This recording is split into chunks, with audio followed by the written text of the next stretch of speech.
to access the rewind. So some have a playback feature as well. So any of those things in your systems, we can use it from our end if you give us access to it, okay? And this is actually a great plus for businesses. We're going to give free up to 6. If you need more than that, tell us where you need them. But these are placards. We have them made up, and they look just like this. They have them 8 by 10 and 5 by 7. So when you see these placards on businesses here coming pretty soon, hopefully, you know that it's going to be a secure location. So if something goes on, takes place, this is a place that the sheriff's office has eyes, because we need to have eyes on the location. So if you're outside the parking lot, see something going on, call 911. We can see what's going on by your call, not just the store's call. Okay, so anyone that calls in and gives this address of that location within a 200-yard radius of this location will be able to access those cameras. Okay, so those are at no cost to you as well. So that's going to be a free placard for participating in the program. So get used to seeing those around. This is on your table. It's that brochure, the little skinny one. Has all the details that I just told you about. So get familiar with that. The smaller one you have on your table. So I won't read it all to you. This is the outside. The number that you see is our crime prevention unit. I'll leave some information here as well about crime prevention. There's a lot of things that I want you guys to know about in the community that are free to you. A lot of things are just not used because they don't know they're out there. So I'll leave those things to you, like home security inspections. Anybody had home security inspections before? Not yet. You can save 5% on your home insurance. Did you know that? There you go. So things like that, knowledge is power. So we do those free of charge. We submit those to you. We'll give you a report, send it to your insurance company. Next year when you renew, you get a discount. All right? So things like that are good to know about. So that's going to be the number there for our crime prevention unit, and that's also community services. So anything you want from the sheriff's office, free classes, they're going to be at that number. All right? And then this is my contact information. It should be a card there. You may have Deputy Sanchez's card on your table there. Anything about this program or the sheriff's office we can do for you, we would love to be of service to you. We are public servants. We love what we do, and we love keeping the community safe. Our watch says, see something, say something. Our program says, our cameras are always on duty. So we want to always be there to serve you guys, be there to protect you guys, and do what we can. So take advantage of this program. If anyone can use it, will benefit from it, share the information. We'll get out to them as soon as possible.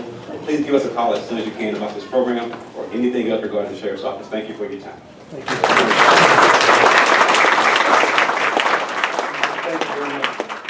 One of the things that I wanted to mention before we move on to the next speaker is how much I appreciate people bringing ideas to me. Let me see, was that Kyle Urey, was that you that gave this idea? Okay, well, you may have forgotten. Somebody told me about this, so I was laughing. And so it's very nice to have those kind of things. And so one of the things before we go to the next speaker, I did want to say, I was teasing Sam up here. Sam's an awesome guy. Now, one of the things, though, about Sam, when he sends you an email, it's very wordy. I try to use the least number of characters to respond back to him. We have a contest. He says, got it. You know. So anyway, Sam, we appreciate you very much. Also, Colleen, would you raise your hand? Colleen Merritt. She's with the Chamber of Commerce. Thank you so much for all that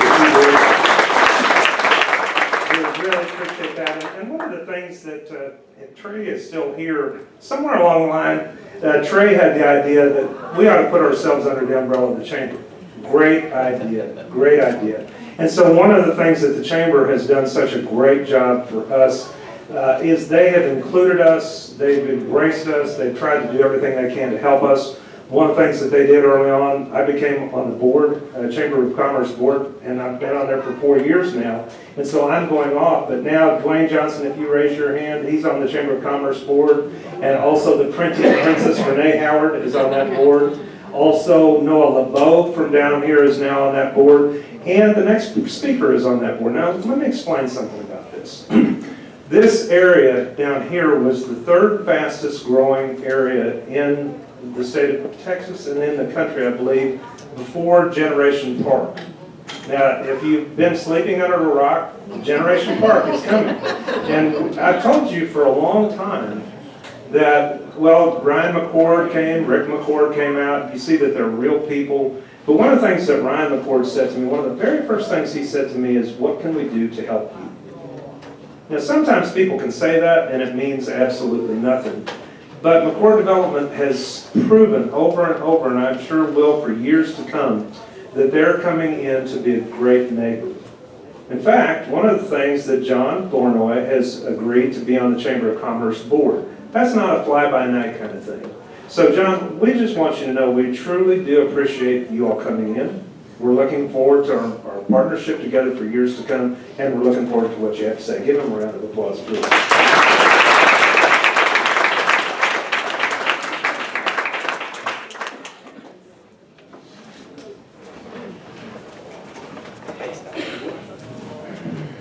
Well, I didn't get any instructions on where to stand, but I'm guessing I need to stand by the American flag over here.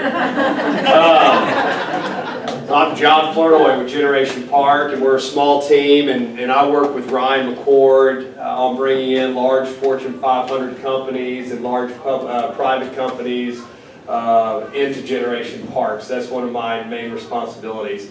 So I was driving in from downtown to come to this meeting, and I've been a little under the weather. I've got this crud that's been going around. It's been awful. I'm in it 2 weeks, and I thought, oh, you know what? I bet I can go to the Memorial Hermann Convenient Care Facility and after this meeting and get a doctor to look at me and get to feeling better before the holidays.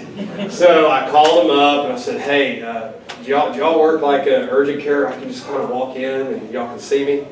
Like, well, yeah, we're doing so well right now that we can't see you right now. We can't do any walk-ins. And I was disappointed, but all the same, I thought that's just a good indicator of what's going on in our community, and I was real excited to hear that. But what I wanted to do today was give you all a little update on what's going on at Generation Park. It's really exciting, and I'm sure a lot of y'all have driven down the Beltway and on Westlake Houston Parkway coming in and out, and you see a lot of the construction going on. And are probably wondering what that is and when it's going to be completed. I got to ask a question here. There is a rogue residential real estate broker who has been flying a drone over Generation Park. And is that person here? No, I'm being serious. We're about to show your video. So they sent us this video and said, hey, I thought you'd like to see this video, and it's really cool. And we took some creative liberties and overlaid all the activity that's going on within the development, so it'll give you guys a better understanding and a little bird's eye view. So with that, I guess I'll get Sam to kick it off.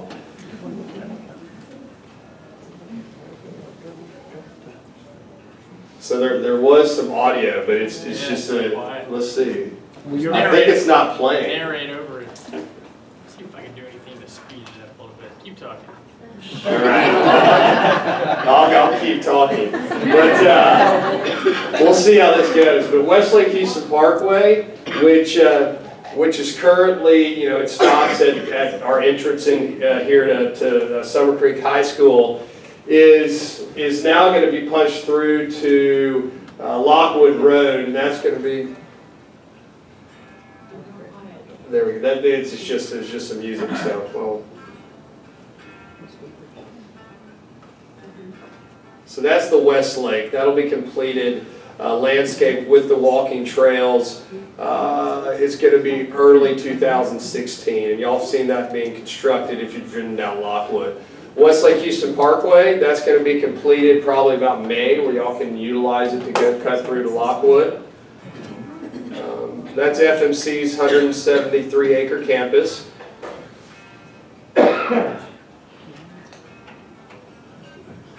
This is a large industrial deal that we're working on currently. And then Lockwood Road, it's a public-private partnership with El Franco Lee, and it's going to be completed at the end of 2015 as a 4-lane divided thoroughfare.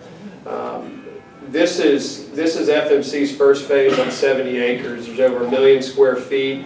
One of the neat things about FMC's project is they're doing all structured parking, which is unusual for a suburban area. It's giving it an urban feel, and we're real excited about that. We're going to kind of continue that trend at Generation Park. So we've talked a lot about the ESPA, the 52-acre mixed-use development at Generation Park, which actually does have a long time horizon, 7 to 10 years. We're extremely focused on the northern portion of the ESPA, and when you look at where we have these call-outs, these blue dots that are going to pop up in a second, It'll show a multifamily hotel, which will be a courtyard and a residence inn. So if you've got folks coming in from out of town, relatives, they'll finally have a place to stay pretty nearby.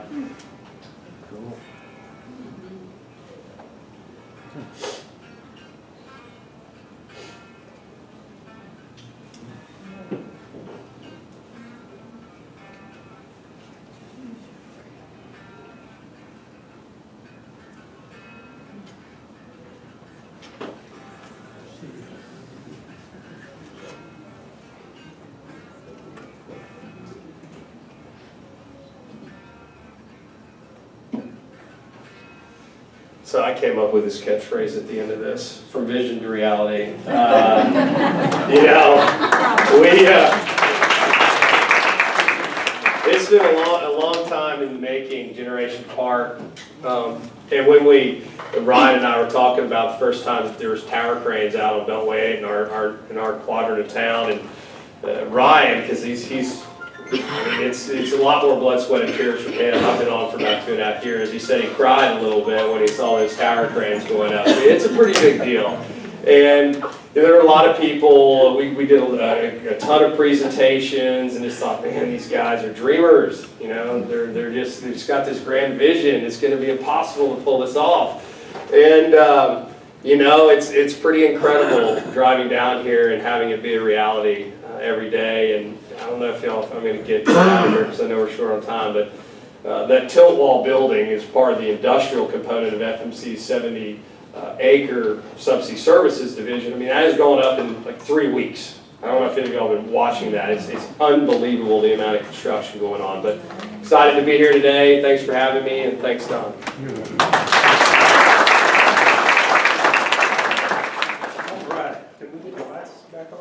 All right, very good, thank you. And I wanted to give you an update on one thing. FMC Technologies was planning on speaking at our next one in February. I talked with them earlier this week. They're actually having a board meeting that's in February after that meeting, so it'll be the June meeting that they're going to be coming to. But we'll be giving you updates on that. So is Mr. Peters here yet? Okay, he was having some issues at his school that he may not be able to be here. So one of the things that, you know, this land, right, let me make sure I'm in the right spot here. Yeah, I think Beltway 8's right there. So if you notice by CVS, Memorial Hermann, that land out there that everybody's going, oh yeah, we got this coming, and then you see all these different names of different groups that they come and go. Well, we're excited because we got a keeper this time. Fidelis Properties, and I'm probably not saying that right, but we're going to learn about it. Mary Jean MacArthur is here, and we're excited to have you come and speak. Give her a round of applause.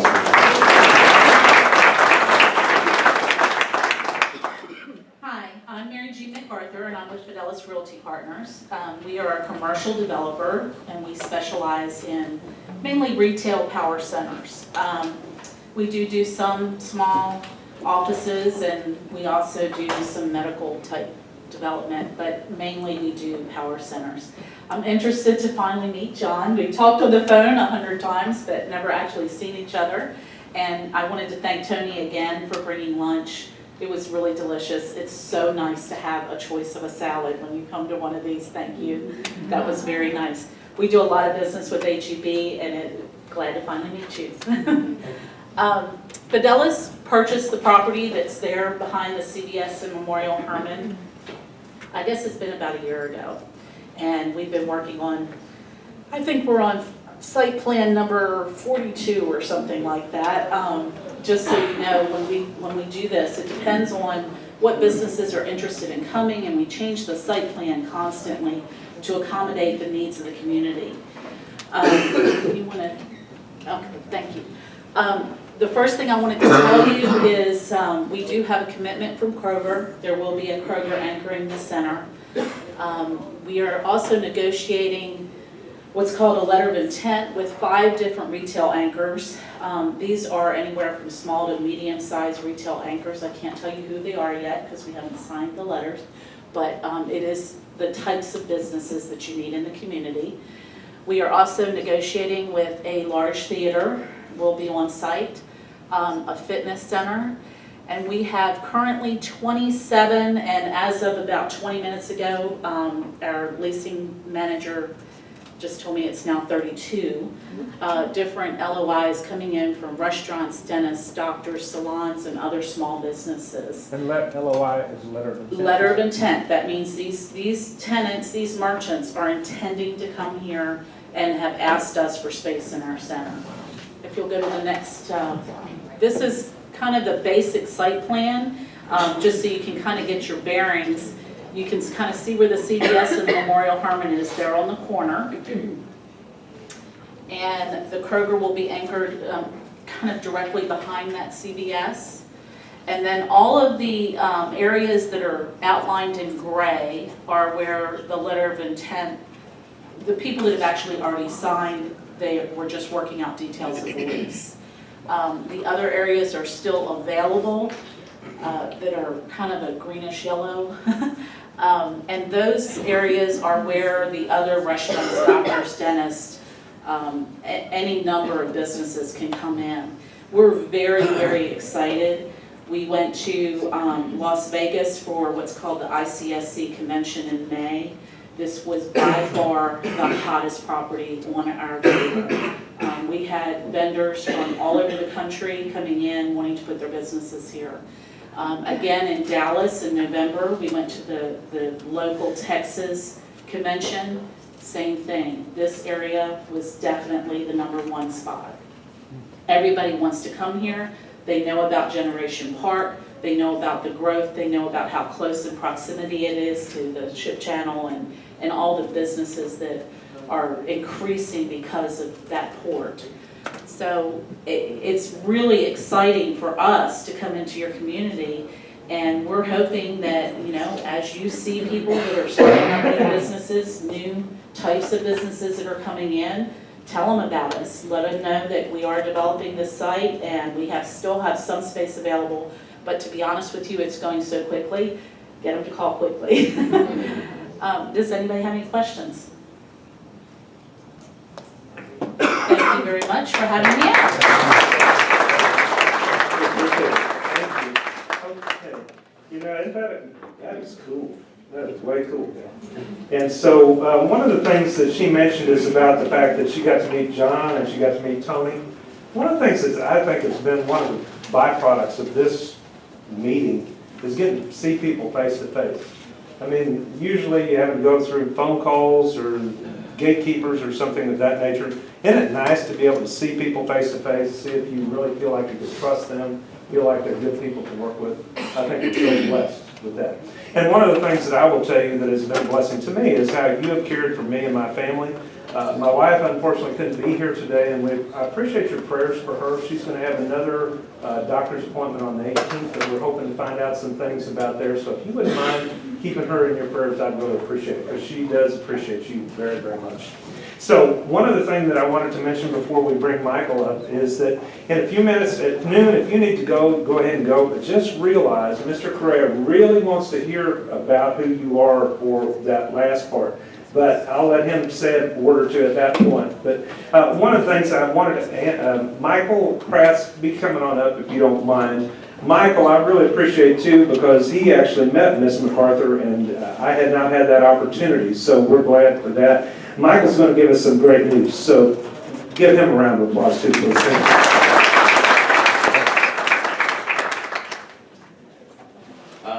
I'll try and go as quickly as I can, just run through, give you an update kind of on the residential and population growth that we're experiencing here in the Lake Houston area.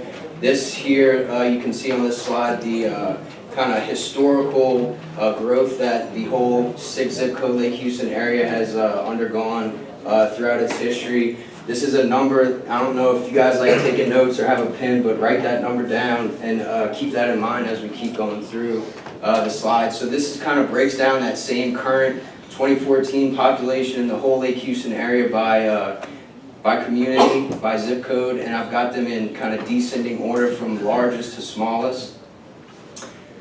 And again, everybody kind of knows that we have a high percentage of owner-occupied housing units, so that's always good to have a high rate of home ownership in your area. And just to give everyone a graphical kind of point of view from that previous slide, these are, again, each community or each part of the Lake Houston area and their population and household numbers for 2014.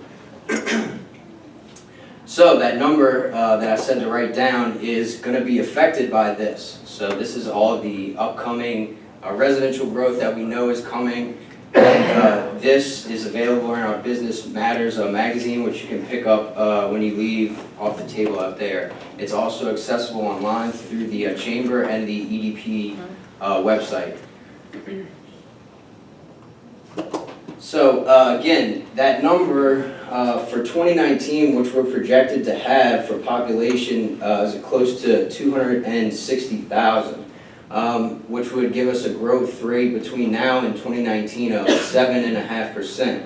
However, when you take into account all of the residential growth, if we kind of extrapolate that out and say, let's just pretend that all those units get built and occupied by 2019, that actually puts the population growth rate for that period of time at 21.5%. So that actually creates about, depending on the average household size, which this would be 2.6, would be the average household size for this number, and I used 3.0, which is the average household size for the whole Lake Houston area. So we're looking at about 33,000 to about 38,000 new residents by 2019. Like I said, that's if, all those units that are currently planned, which are indicated on this map, get built and occupied by 2019. This is kind of the new population growth that we're looking at. So we're really on a household and population growth rate of about 20% in the next 5 years, which is pretty amazing. Generation Park, we don't really need to cover because John's here and he kind of hit that. And I don't know if anyone else has known, if you follow the EDP Facebook or our Twitter feed, I've posted this. This is actually going to be coming in here on Lockwood, I believe, and at North Lake Houston Parkway. And it'll bring about 500 construction jobs, about 25 to 30 permanent jobs, and it'll be a natural gas power plant just right here around the corner. So there's just some more stats about that. It's a 200-acre site. It's been kind of in negotiation since 2007, so it's kind of just now coming into fruition. And just kind of an overall view of the end of the year numbers of what we've done at the Lake Houston Area Economic Development Partnership. As I said, about 13,000 residential units are planned for construction or under construction as we speak. 4 million square feet of Class A office space are planned for construction. That includes everything that John mentioned as well. Over 60 new businesses opened just this year in the Lake Houston area. About 2 million square feet of new industrial space that's mostly oil and gas, energy, and distribution and logistics related was built in the Lake Houston area in 2014. Through our BRE program, we retained and serviced over 3,000 primary jobs, and that was only at 25 companies that we were able to hit just due to our capacity of only having one employee for the EDP. And some help from Ted Mandel. He actually did a lot of those visits, so he's not here right now, but he actually did do a good bit of that. And so here's our website. Please, I encourage everyone to go out and check that out. And if you call me and ask me a question and it can be answered on this website, I'm just going to hang up just to let you know. So, just joking. All right, so I'm always available via email or phone, so always get in touch with me whenever you have any questions or want to talk or chat about growth in the area. Thanks. Okay. Before we get into everybody being able to introduce themselves, Sam, come on up. Sam is a very amazing person, and he's going to tell you about how amazing he is. Thanks so much. As you know, we finished up our total resource campaign with the Lake Houston Area Chamber of Commerce. Wrapped that up at the end of November, and with all your help, We had a goal of $307,000 to raise for all the programs and memberships. We blew it out of the water with over $361,000, so round of applause for everybody. And 50 cents, somehow we ended up with 50 cents. True story, we don't care, we'll take every bit of it, but it's a great job everybody and all the volunteers that helped make it happen. It's a great community to live in, and we're really reaping the benefits of everything that we see. True story, and the board members can back me up on this. We live in one of the most amazing quadrants of the city. If you take I-45 and take the east quadrant all the way to east I-10, outside of 610, we're the most generous, giving group of people in Houston. Outside of 610, there's a lot of rich snobs, I don't know, inside of 610, but outside of that, and folks, that's more than Sugarland and the Woodlands. We live, this is information from the Rice University's Center for Nonprofit Studies. So we live in an awesome, awesome part of town. And the chamber is able to connect all these dots for everybody. So keeping up the good work, it's great. Thanks all I have. Thank you. Mr. Craig, could you come on up real quick, please? Thank you. Thank you, Sam. We appreciate you. Again, thank you, Don, and one more time, again, I appreciate you for being here this afternoon. I know last time we tried to do this, and I don't want to keep you all afternoon, but I would like an opportunity to get to know who you are, to listen, your name, your business, and what you do, so that